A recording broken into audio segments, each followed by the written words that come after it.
What if I told you that having $1 million sitting safely in your bank account is actually a financial tragedy, a silent crisis that bleeds your potential dry compared to the life-altering, physics-bending reality of having that same $1 million fully invested? This is not just a semantic difference. It is the difference between a stagnating pond and a raging river that eventually carves canyons through the landscape of your destiny. Today, we are going to perform a deep psychological and mathematical autopsy on the most critical tipping point in human finance, revealing why your life changes forever the moment you cross the threshold of having 7 figures working for you rather than you working for them. My name is King, and I am here to guide you through the intersection where your money meets your mind.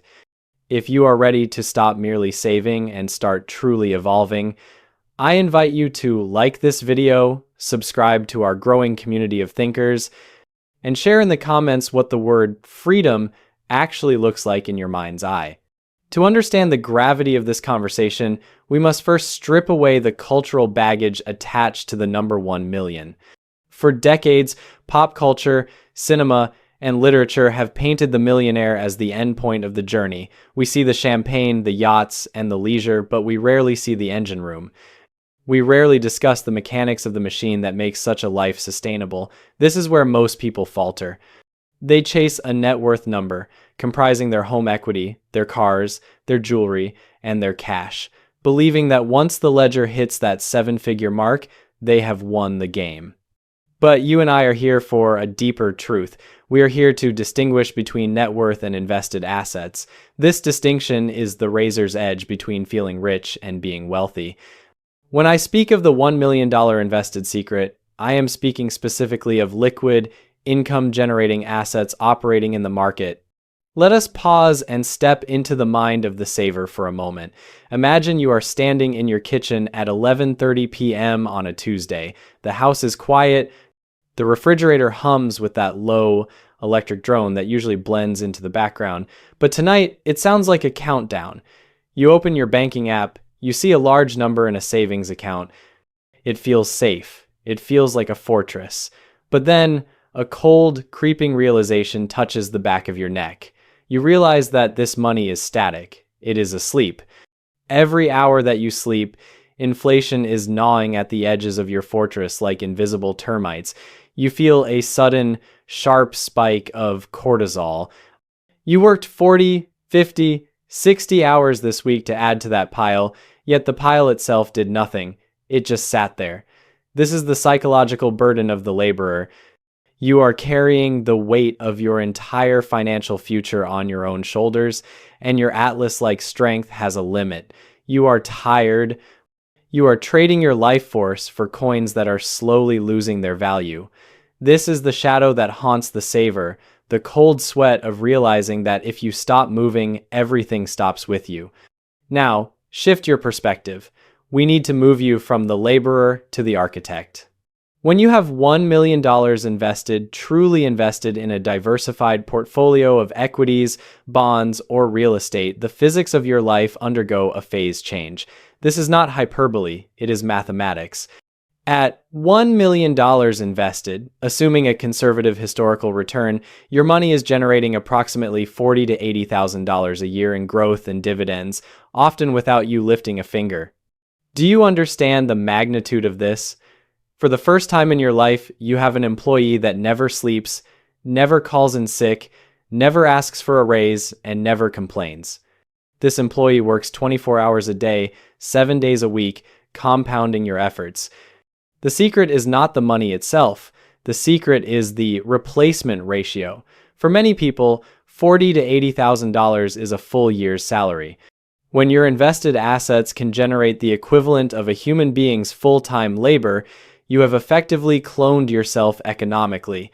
You have achieved a form of immortality in the financial sense. But why does this terrify us? Why, when we look at the math, do we feel a resistance? It brings us to a specific internal monologue that many of my clients experience just before they hit this milestone. Picture yourself driving home from work. It is raining, a gray, relentless drizzle that makes the taillights ahead of you smear into red streaks on the windshield. You are gripping the steering wheel, your knuckles white. You are exhausted. You have just spent 8 hours managing crises that ultimately do not matter to your soul. You look at the car next to you, another person trapped in a metal box, trading time for survival. Suddenly, the thought strikes you. If I have enough invested, I don't have to be here. It sounds like liberation, but initially, it feels like a loss of identity. Who are you if you aren't the person gripping the wheel? Who are you if you aren't the one solving the crises? The silence of the car becomes deafening. The ghost of your past struggles, the years of eating ramen, the missed vacations, the anxiety over rent sits in the passenger seat, whispering that it's not real, that it could all vanish, that you are an imposter in the world of wealth. This is the shadow self rebelling against your evolution. It is the part of you that finds comfort in the struggle because the struggle is familiar. Freedom is the unknown, and the unknown is terrifying to the primitive brain. However, we must override this primitive fear with logic. Let's look at the compounding velocity. This is where the secret becomes undeniable. The first million is the hardest. It is a grind. It is a slog through mud. It requires sacrifice, discipline, and a denial of immediate gratification that goes against our biological programming. But the math of the second million is entirely different. To save $1 million purely from your salary might take you 20 years. But once you have that 1 million invested, compounding at a standard market rate of 7 to 10%, the math dictates that your money will double roughly every 7 to 10 years. Read that again in your mind. The first million took 20 years of blood, sweat, and tears. The second million takes 7 years of simply waiting. The third million takes even less. This acceleration is what I call financial escape velocity. It is the point where the gravity of your expenses can no longer hold down the rocket of your net worth. The returns on your investments begin to exceed your annual contributions, and eventually, they exceed your annual spending. This is the moment the universe flips. You are no longer pushing the boulder up the hill, the boulder is rolling down the other side, and you are running just to keep up with it. But let's go deeper into the psychology of this transition. There is a profound identity crisis that occurs at the 1 million invested mark. You have spent your entire adult life identifying as a builder, a climber, a worker. You derive your self-worth from the effort you exert.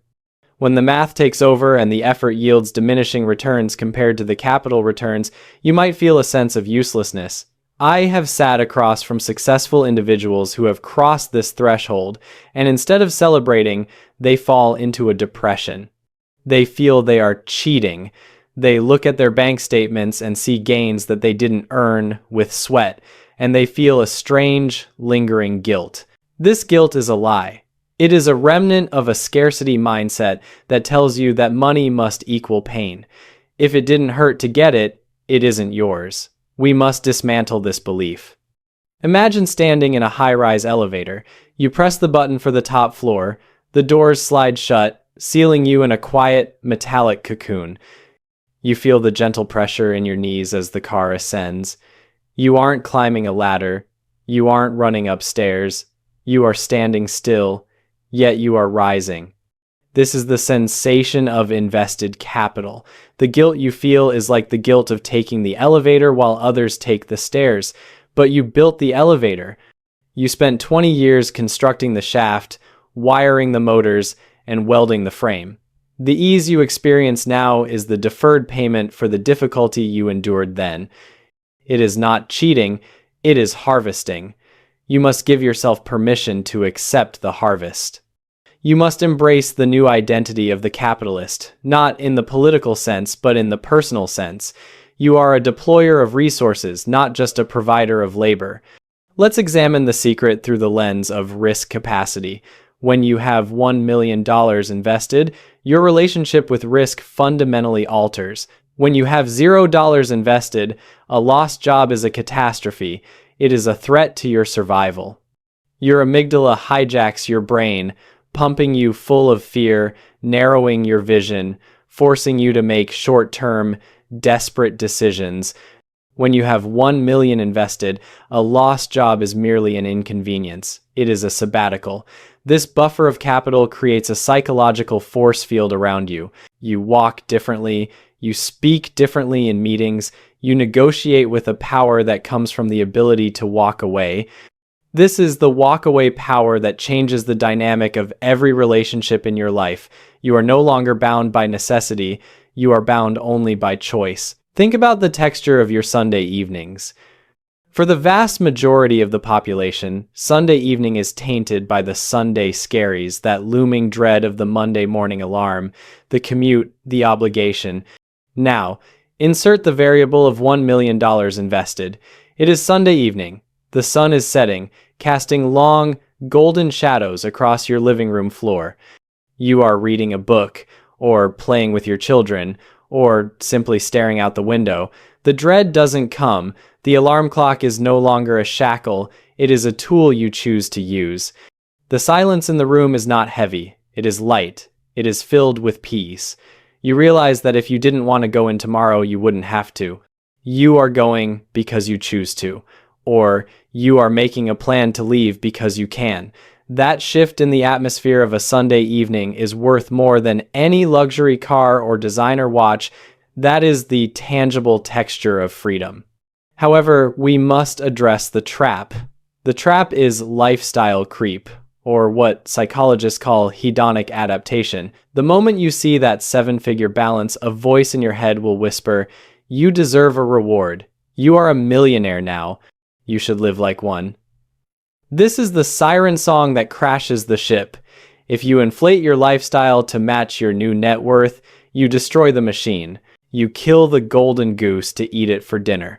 The secret to the 1 million invested milestone is that it is not a finish line, it is a launch pad. If you maintain your standard of living, the same house, the same car, the same habits, while your assets grow, you create a gap. This gap is where your freedom lives. Let's return to the math, because math doesn't lie. If you have 1 million invested and you withdraw 4%, you have $40,000. If your expenses are $40,000, you are free. If you increase your expenses to $80,000 because you feel rich, you are no longer free. You are back on the treadmill, running twice as fast. The math is binary. It does not care about your feelings. It does not care about your neighbor's opinions. It only cares about the ratio between your assets and your outflows. Now, consider the ghost of the future. This is another internal monologue I want you to inhabit. Imagine you are 80 years old. You are sitting on a porch, wrapped in a blanket. The air is crisp. You are looking back at the movie of your life. What scenes do you want to see? Do you want to see decades of stress, of checking price tags at the grocery store with anxiety, of missing your children's plays because you had to work overtime? Or do you want to see scenes of presence? The invested secret is that money buys time, and time is the raw material of memory. When you invest, you are not buying stocks. You are buying memories that haven't happened yet. You are buying the ability to be present at the bedside of a loved one without worrying about your paycheck. You are buying the ability to pursue a passion that pays nothing but feeds your soul. There is a concept in behavioral finance called mental accounting. We tend to treat money differently depending on where it comes from. We treat salary as serious money and dividends or bonuses as play money. At the 1 million invested mark, you must ruthlessly retrain this instinct. The dividends generated by your portfolio are not play money. They are the soldiers that will conquer the next hill. You must reinvest them. This is the discipline of the wealthy. They do not eat the fruit of the tree, they plant the seeds of the fruit to grow an orchard. Let's visualize the tipping point with a different sensory experience. Imagine a heavy flywheel, a massive stone disc mounted on an axle. You are pushing it. It takes all your strength to get it to move 1 inch. You grunt, you sweat, your muscles burn. This is the first $100,000. You keep pushing, it moves a little faster. This is $500,000. You are still working hard, but you can see the momentum building. Then, you hit $1 million. The wheel is spinning so fast now that if you try to push it, you might actually get thrown off. The wheel has its own energy. Your job shifts from pusher to navigator. You just need to tap it occasionally to keep it on course. The relief of stopping the pushing is physical. You can stand up straight, you can breathe, you can look around and see the horizon for the first time because your head isn't bent down in exertion. This realization brings us to the concept of enough. The 1 million invested mark is often the point where enough becomes a possibility, but only if you define it. If you do not define what enough looks like, the goalpost will move. You will reach 1 million and your brain will say 2 million is safer. You reach 2 and it says 5 is real wealth. This is the treadmill of the soul. You must anchor yourself in your values. What is the money for? Is it for status? Status is a bottomless pit. Is it for security? 1 million invested provides immense security. Is it for autonomy? That is the highest form of wealth. There is a distinct sorrow that comes with financial ignorance, a specific type of regret that I see in the eyes of older clients who realize too late that they consumed their potential. They bought the cars, they took the trips, but they never built the engine. They arrive at the twilight of their lives and realize they are still laborers, still dependent, still vulnerable. I want to save you from that regret. I want you to feel the pain of that potential future now so that you can change your present. Let that fear sharpen your focus. Let it make you aggressive in your savings rate and prudent in your investments. When we talk about being invested, we are also talking about being invested in the market of human ingenuity. When you buy an index fund or a diversified portfolio, you are betting on the collective capacity of humanity to solve problems, create value, and improve efficiency.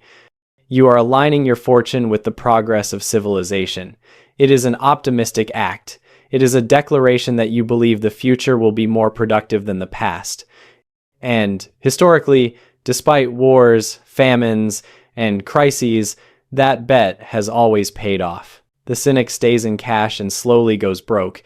The optimist invests and eventually becomes free. The secret is also about the change in your social circle. As you approach this milestone, you may find that you relate less to people who are constantly complaining about money and more to people who talk about ideas. Wealth is a frequency. When your survival needs are met by your assets, your mind tunes into a different station. You start thinking about legacy. You start thinking about philanthropy. You start thinking about how to optimize your health. You move from survival mode to thriving mode. This shift can be lonely at first, as you outgrow old patterns and sometimes old relationships, but it is necessary for your growth. You are shedding a skin that no longer fits. Let's reinforce the anchors: peace, logic, truth, identity, freedom. Peace is knowing your bills are paid by your assets.